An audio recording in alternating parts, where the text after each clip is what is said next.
ഇന്നത്തെ പ്രധാന 5 വാർത്തകൾ. സിലിക്കൺ വാലിയിൽ മൈക്രോസോഫ്റ്റ് ജീവനക്കാരനായ ഇന്ത്യക്കാരനെ മരിച്ച നിലയിൽ കണ്ടെത്തി. മൈക്രോസോഫ്റ്റ് കോർപ്പറേഷനിലെ സോഫ്റ്റ്വെയർ എഞ്ചിനീയറായ പ്രതീക് പാണ്ഡെയാണ് മരിച്ചത്. ഓഗസ്റ്റ് 19 വൈകിട്ട് ഓഫീസിലേക്ക് പോയ ഇദ്ദേഹത്തെ പിറ്റേന്ന് രാവിലെ മരിച്ച നിലയിൽ കണ്ടെത്തുകയായിരുന്നു. മരണകാരണം വ്യക്തമല്ല.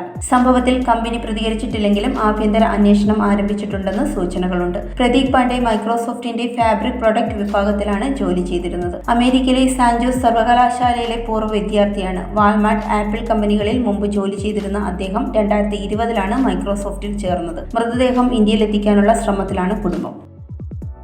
തിരുവനന്തപുരം ജനറൽ ആശുപത്രിയിലെ ചികിത്സാ പിഴവ്. ഡോക്ടർക്കെതിരെ കേസെടുത്തു. തിരുവനന്തപുരം ജനറൽ ആശുപത്രിയിൽ നടന്ന ഗുരുതരമായ ചികിത്സാ പിഴവിനെ തുടർന്ന് ഡോക്ടർ രാജീവ് കുമാറിനെതിരെ പോലീസ് കേസെടുത്തു. ശസ്ത്രക്രിയയ്ക്കിടെ സംഭവിച്ച വീഴ്ച മൂലം രോഗിയായ സുമയുടെ നെഞ്ചിൽ ട്യൂബ് കുടുങ്ങിയതാണ് കേസിന് കാരണമായത്. IPC 336, 338 വകുപ്പുകൾ പ്രകാരമാണ് കുറ്റം ചുമത്തിയിരിക്കുന്നത്. കേസിൽ നിലവിൽ ഡോക്ടർ രാജീവ് കുമാർ മാത്രമാണ് പ്രതിയാക്കപ്പെട്ടിട്ടുള്ളത്.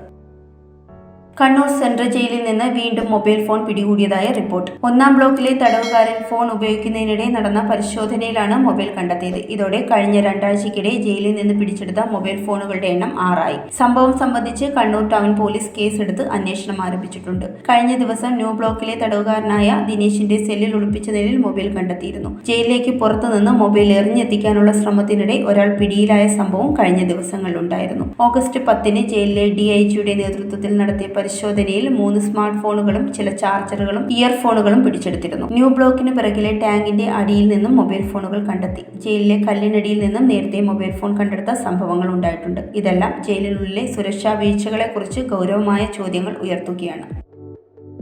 വടക്കേ ഇന്ത്യയിൽ മഴക്കെടുതി രൂക്ഷമായി തുടരുകയാണ്. പ്രത്യേകിച്ച് ഉത്തരാഖണ്ഡിലാണ് ഏറ്റവും വലിയ ആഘാതം.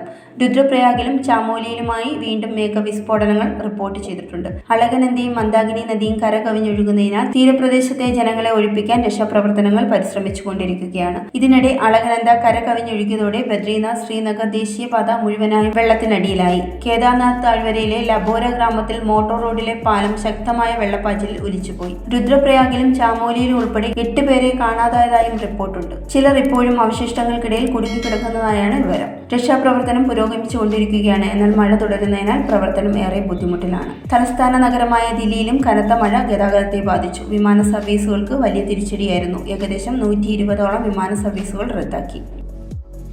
കാഫ നേഷൻസ് കപ്പിൽ ഇന്ന് ഇന്ത്യ താജിസ്ഥാൻ പോരാട്ടം. ഇന്ത്യൻ ഫുട്ബോളിന് ഇന്ന് നിർണായകമായ തുടക്കമാണ്. കാഫ നേഷൻസ് കപ്പിൽ ഇന്ത്യൻ സമയം രാത്രി 9 ഇന്ത്യ താജിസ്ഥാനെ നേരിടും. കഴിഞ്ഞ നവംബർ 23 നേടിയ ജയത്തിന് ശേഷം ഇന്ത്യ 16 മത്സരങ്ങളിൽ 10 തോൽവിയും 6 സമനിലയും മാത്രമാണ് കണ്ടത്. ക്ലബ്ബ് താരങ്ങളെ വിട്ടുകൊടുക്കാത്തത്, ISL സംബന്ധിച്ച അനിശ്ചിതത്വം, ടീം സെലക്ഷൻ വിവാദങ്ങൾ എന്നിവ ടീമിനെ ബാധിച്ച സാഹചര്യത്തിലാണ് ഖാലിദ് ജമീൽ ടീമിനെ നയിക്കുന്നത്. താജിസ്ഥാൻ ഇന്ത്യയെക്കാൾ ശക്തരാണെങ്കിലും കുറഞ്ഞത് ഒരു സമനിലയെങ്കിലും ഉറപ്പാക്കാനാണ് ഇന്ത്യ ശ്രമിക്കുന്നത്. Zag news, Thiruvananthapuram. നേരിന്റെ വാർത്തകൾ നിങ്ങളുടെ വിരൽത്തുമ്പിലെത്താനായി സാഗ് ന്യൂസ് ചാനൽ സബ്സ്ക്രൈബ് ചെയ്തും ഷെയർ ചെയ്തും ഒരു ശരിയായ മാധ്യമ നിലപാടിനൊപ്പം നിൽക്കാൻ ഞങ്ങൾ നിങ്ങളെ ക്ഷണിക്കുന്നു.